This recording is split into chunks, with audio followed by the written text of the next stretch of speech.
Islāmistu karš pret suņiem turpinās, un ja jums nerūp jūsu bērni un nerūp sievietes jūsu sabiedrībā, varbūt jums rūp jūsu suņi, jo viņi dara visu iespējamo, lai suņi vairs nebūtu normāli un pieņemami rietumu sabiedrībā. Jo saskaņā ar islāmu, tiem ir problēma. Tie tiek uzskatīti par haram. Paskatieties uz šo zīmi. Lūdzu, esiet pieklājīgi pret saviem musulmaņu kaimiņiem. Šajā apkaimē dzīvo daudz musulmaņu, un islāmā suņi tiek uzskatīti par netīriem. Lūdzu, turiet savus suņus pie pavadas un tālāk no musulmaņiem, kuri dzīvo šajā kopienā. Tagad, diemžēl, viņi ne tikai lūdz cilvēkus būt pieklājīgiem attiecībā uz saviem suņiem, viņi aktīvi vēršas pret cilvēkiem, kuriem pieder suņi. Es domāju, paskatieties uz šo. Man vienalga. Labi, mēs esam Man lūguši jums vienalga, atbildēt. kamera. Man vienalga. Es iespēršu sunim. Es viņu saucu par aizvācies. Aizvediet viņu prom. Tieši Paņem tagad- meitu, tagad uzliec mēs. kāju šķērsām. Uz viņas sejas. Ko? Jā, es zinu. Pasper savu suni un 10 reizes nosauc viņu par aizvācies. Labi, esmu Man paņēmusi pilnīgi citu vienalga, transportu lai līdzekli. dabū. Tātad tev ir jāiet. Tas ir jauki. Es domāju, tas diezgan labi izskaidro viņa nostāju šajā jautājumā. Un ja tevi patiešām interesē dzirdēt īsto nostāju, paklausies šo. Vai tu zini, ka, ja tavās mājās ir suņi, bez jebkāda pamatota iemesla, tu katru dienu zaudē milzīgu daļu atalgojuma, un tas arī attur eņģeļus no tavu māju apmeklēšanas? Tavās mājās nebūs eņģeļu, ja tev ir mīļš jauks sunītis kā mājdzīvnieks. Pravietis Muhameds sallallahu alaihi wasallam mūs par to brīdina autentiskā hadīsā sakot: kurš tur suni izņemot ganīšanai, medībām vai lauksaimniecībai, tam katru dienu tiks atņemti 2 kīrāti labo darbu. Un ir teikts, ka kīrāts ir līdzvērtīgs milzīgam kalnam. Tātad, ja tu zaudē 2 kīrātus, tas nozīmē, ka tu katru dienu zaudē 2 kalnus. Es gribu teikt, man vienkārši jāpasaka, es domāju, ka šis cilvēks ļoti pārspīlēja, cik daudz labu darbu šie islamisti dara, lai viņiem katru dienu varētu atņemt 2 labo darbu kalnus. Manuprāt, tas ir liels pārspīlējums. Bet izklausās, ka šis cilvēks vispār nebija īpaši labs matemātikā vai jebkurā citā jomā. Šajā politiskajā kustībā nešķiet esam daudz intelektuāls godīguma vai konsekvences, bet tas jau ir temats citai reizei. Un tas kļūst vēl sliktāk. Pravietis Muhameds sallallahu alaihi wasallam arī teica, ka neviens eņģelis neieies mājā, kurā ir suns. Ak, tas kļuva vēl sliktāk. Tagad mēs zinām, kāpēc rietumu sabiedrībā nav eņģeļu. Tas ir mūsu suņu dēļ, draugi. Cik mīļi jaukie sunīši. Viņi ir iemesls, kāpēc eņģeļi pie mums nenāk ciemos. Iedomājieties savu māju, kur jūs lūdzaties, izsakat duā un meklējat svētības, bet eņģeļi izvairās no tās suņa dēļ. Islāms māca, ka šie eņģeļi izklausās mazliet dīvaini. Izskatās, ka viņiem vajadzētu pārskatīt savas prioritātes, vai ne, mīļie? Ir jābūt laipniem pret dzīvniekiem, bet arī jāievēro norādījumi. Tāpēc, ja jums vai kādam, ko pazīstat, ir suns bez pamatota iemesla, padomājiet divreiz. Jā, jums vajadzētu padomāt divreiz, jo, ziniet, šī ir politiska kustība, kas cenšas jūs iebiedēt un radīt bailes. Un paskatieties, viņi tam patiešām tic.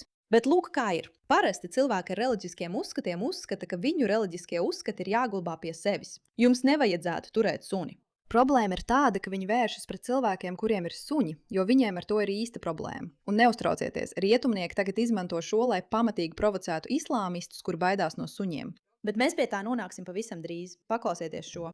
Tomēr Kad tie cīnītāji ienāca ar saviem suņiem, Tas bija mūsu tātad, ko mēs tagad Paldies. sakam?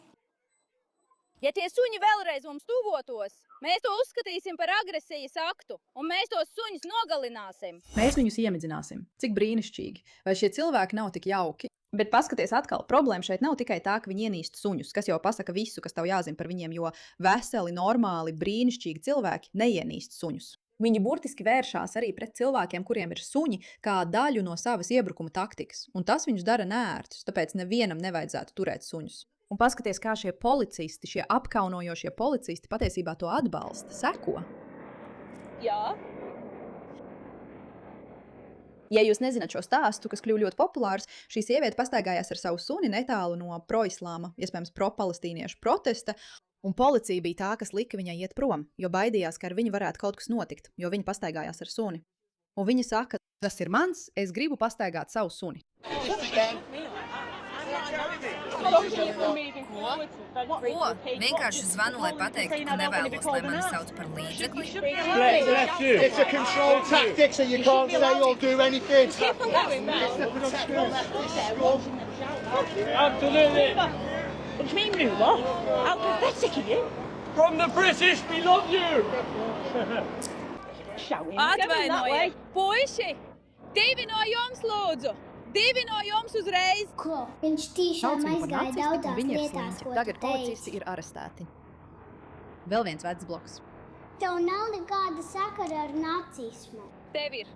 Mēs vienkārši nevēlamies maksāt par to, lai tu tur dzīvotu. Suns dzinā. Man vienmēr šis video šķiet šokējošs. Es to esmu redzējusi daudz reizes, un tas man vienmēr šokē, vai ne? Es domāju, paskatieties uz šo. Šis vīrietis vienkārši pastaigājās ar savu suni.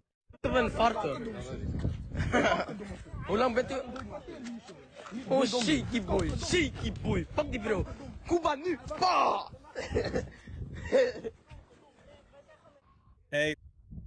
Hei, es atkal gaidu šeit. Oi, Džeki, kas par...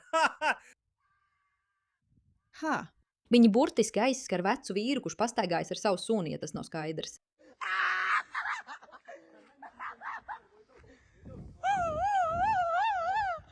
Vai tu vēlies? Bet nebaidieties, jo rietumi nepadodas klusi un neplāno atteikties no saviem mīļajiem suņiem. Skatieties šo, labi?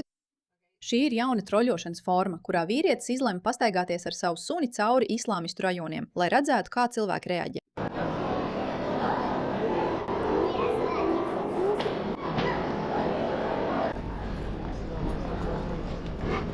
Mīlu tevi.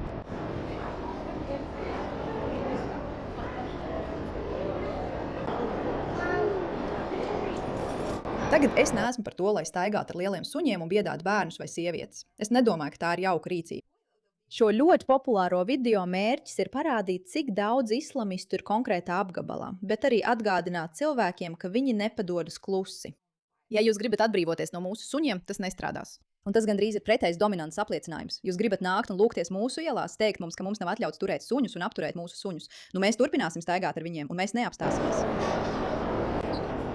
Man patīk. Amen.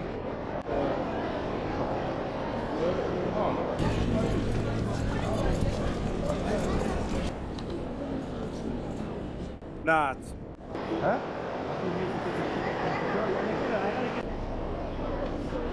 Jā.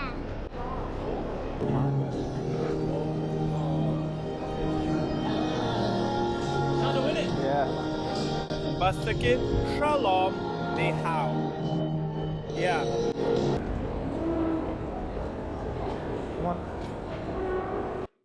Es mīlu suņus. Es vienkārši viņus mīlu. Viņi ir tik mīlīgi. Viņi ir tik mīļi, jauki un brīnišķīgi. Un vienmēr ir sirdi plosoši atcerēties, ka viņi pret tiem vienkārši slikti izturās.